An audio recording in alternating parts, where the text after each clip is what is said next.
집을 사려고 할 때 많은 분들이 제일 먼저 부딪히는 벽이 하나 있습니다. 도대체 나는 얼마까지 대출이 나오는 거지? 분명 연봉도 있고 모아둔 돈도 있는데 막상 집을 보려고 하면 LTV니 DTI니 DSR이니 처음 듣는 용어들 때문에 머리가 하얘지죠. 그런데 사실 이 세 가지만 이해하면 내가 얼마짜리 집까지 살 수 있는지 거의 감이 잡히실 겁니다. 오늘은 집 살 때 꼭 알아야 하는 LTV, DTI, DSR 이 세 가지를 진짜 쉽게 설명드리고 마지막에는 사회초년생이 활용할 수 있는 대표 대출 상품 두 가지까지 정리해드릴게요. LTV는 쉽게 말하면 이 집을 담보로 은행이 얼마까지 빌려줄 수 있느냐 이걸 보여주는 비율이에요. 예를 들어 생애 최초 기준으로 LTV가 70%라고 해볼게요. 그러면 6억짜리 집을 살 때 최대 4억 2천만 원까지 대출이 가능하다는 뜻입니다. 그럼 나머지 1억 8천만 원은 뭘까요? 그건 내가 직접 준비해야 하는 돈, 즉 내 현금입니다. 여기서 중요한 포인트가 하나 있어요. 많은 분들이 내가 6억에 사니까 6억 기준으로 대출이 나오겠지? 이렇게 생각하는데 꼭 그렇지는 않습니다. 대출은 내가 사려는 가격이 아니라 은행이 인정하는 감정가, 그리고 보통은 KB 시세를 기준으로 계산되는 경우가 많습니다. 예를 들어 서울 강동구에 어떤 아파트가 있고 감정가 혹은 KB 시세가 5억 5천만 원이라고 해보죠. 그럼 생애 최초 LTV 70% 기준으로 이 집은 약 4억 8,500만 원 정도까지만 대출이 가능하다는 뜻입니다. 즉 집이 아무리 마음에 들어도 결국 첫 번째로 봐야 하는 건 이 집의 시세를 기준으로 LTV가 얼마까지 나오느냐입니다. DTI는 뭐냐? 여기서부터는 조금 헷갈리기 시작합니다. DTI는 쉽게 말하면 내 소득으로 매달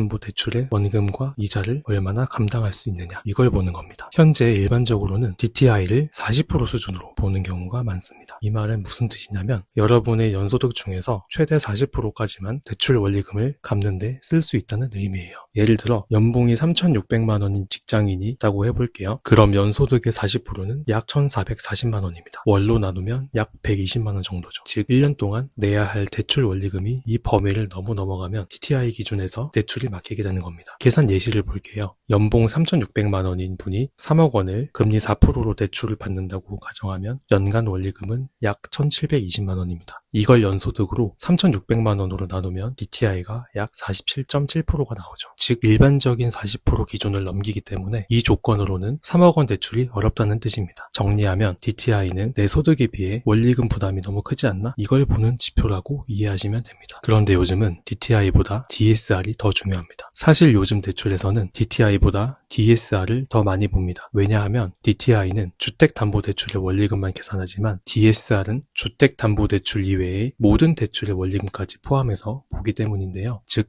은행 입장에서는 이 사람이 실제로 매달 갚아야 할 돈을 감당할 수 있느냐를 더 엄격하게 보는 겁니다. 현재는 보통 DSR 40% 규제가 적용되기 때문에 연소득의 최대 40%까지만 모든 대출의 원금과 이자를 갚는 데 쓸 수 있습니다. DTI를 볼 때는 신용대출까지 이용할 수 있었지만 DSR을 볼 때는 신용대출을 이용할 수 없다는 점이 가장 크게 와닿으실 거예요. 게다가 요즘은 스트레스 DSR 규제까지 적용이 되면서 수도권과 규제 지역의 경우 한도가 대폭 줄었습니다. 스트레스 DSR은 DSR 산정 시 일정 수준의 가산금리를 추가해서 대출 한도를 산출한다는 의미인데요. 금리 4%를 받는다고 예를 들면 여기에 3%의 가산금리를 추가해서 7%로 산출하는 것과 같습니다. 따라서 축소율만 보면 약 11%에서 15%가량 줄게 되고 금액으로 보면 연봉 3,600만 원 받던 사람이 2억 5천만 원 가량 나오던 게 1억 8천만 원으로 줄어들게 됩니다. 즉 예전 계산대로만 생각하면 실제 가는 금액과 차이가 날 수 있다는 점도 꼭 기억하셔야 됩니다. 그래서 실제로 얼마짜리 집까지 살 수 있느냐? 예를 들어 연봉 3,600만 원인 직장인이 부모님 지원이나 본인 저축으로 2억 원의 현금을 가지고 있다고 가정해 볼게요. DSR 기준으로 대출이 약 1억 8천 나온다면 총 3억 8천만 원 정도의 집까지 접근할 수 있다는 계산이 나옵니다. 반면 신혼부부처럼 두 사람의 연봉이 각각 3,600만 원이라면 합산 연소득은 7,200만 원이 됩니다. 그러면 월소득이 약 600만 원 수준이 되고 갚을 수 있는 대출의 범위도 커지겠죠. 이 경우에는 대략 3억 6천만 원 수준까지 대출 가능성을 볼 수 있고 여기에 두 사람이 모은 현금 2억 원을 합치면 총 5억 6천만 원대의 주택까지도 검토할 수 있게 됩니다. 즉 같은 집을 봐도 싱글 직장인과 신혼부부의 대출 가능 금액은 생각보다 꽤 크게 차이 납니다. 실제 아파트 사례를 보면 더 쉽습니다. 서울 노원구 상계동 벽산아파트 5구타에 가입에 5억 3천만 원짜리 매물이 있다고 가정해 봅시다. 이 집을 생애 최초 기준으로 본다면 호가가 아니라 KB 일반 시세 기준으로 LTV 70%가 적용됩니다. 만약 KB 시세가 5억 500만 원이라면 여기에 70%를 곱해서 최대 약 3억 5,350만 원까지 대출이 가능하다는 계산이 나옵니다. 그러면 이 집을 사기 위해 필요한 나머지 금액은 약 1억 7,650만 원이죠. 여기까지만 보면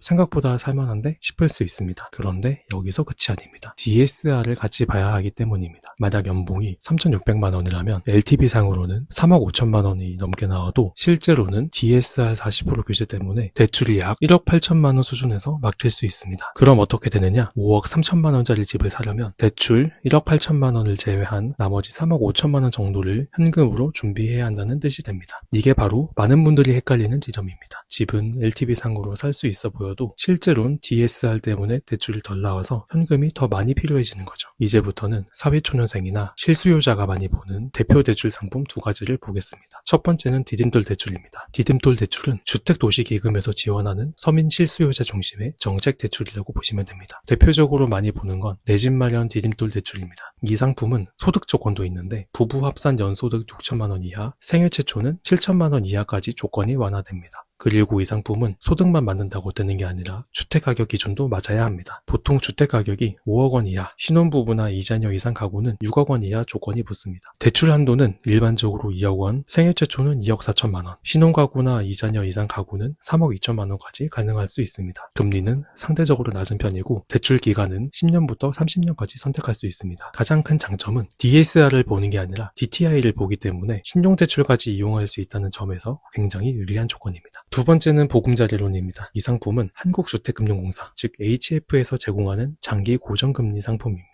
디딤돌 대출보다 조건이 조금 더 완화된 편이라서 많이 비교하게 됩니다. 부부 합산 연소득은 일반적으로 7천만 원 이하까지 볼 수 있고요. 주택가격은 최대 6억 원 이하까지 가능합니다. 대출 한도는 최대 3억 6천만 원, 생애 최초면 4억 2천만 원까지 가능할 수 있습니다. 대출 기간도 10년부터 50년까지 선택폭이 넓은 편입니다. 다만 40년, 50년 만기는 나이 조건이 따로 있기 때문에 이 부분은 반드시 확인하셔야 합니다. 보금자리론의 가장 큰 장점은 고정금리라는 점입니다. 즉 대출을 받은 뒤 금리가 올라가더라도 상환 계획을 상대적으로 안정적으로 가져갈 수 있다는 거죠. 또한 디딤돌 대출과 마찬가지로 DSR이 아니라 DTI를 보게 되고 대출 기간이 최대 50년까지 가능하기 때문에 매달 상환해야 될 원리금이 훨씬 줄어드는 효과가 있습니다. 많은 분들이 집을 볼 때 이 집 괜찮다부터 생각합니다. 그런데 순서는 사실 반대예요. 먼저 봐야 할 건 내가 실제로 얼마까지 대출이 가능한지 그리고 투입 가능한 내 현금이 얼마인지입니다. 집값은 그 다음입니다. 왜냐하면 LTV만 보면 살 수 있을 것 같아도 DSR에서 막히는 경우가 많고 정책 대출은 소득 조건과 주택 가격 조건이 따로 있어서 막상 내가 생각한 만큼 안 나오는 경우도 많기 때문입니다. 그래서 집을 볼 때는 딱 세 가지만 먼저 체크하시면 됩니다. 첫째, 이 집의 KB 시세 기준 LTV가 얼마인지. 둘째, 내 소득 기준으로 DSR 한도가 얼마인지. 셋째, 내가 실제로 준비할 수 있는 현금이 얼마인지. 이 세 개를 먼저 계산하고 들어가면 불필요한 에너지와 시간을 아낄 수 있습니다. 집은 감으로 사는 게 아니라 결국 숫자로 사는 겁니다. 마지막으로 제가 표로 정리한 기준처럼 내 소득으로 가능한 대출 금액을 한번 같이 계산해 보시면 내가 지금 당장 어느 가격대의 집을 볼 수 있는지 훨씬 선명하게 보일 겁니다.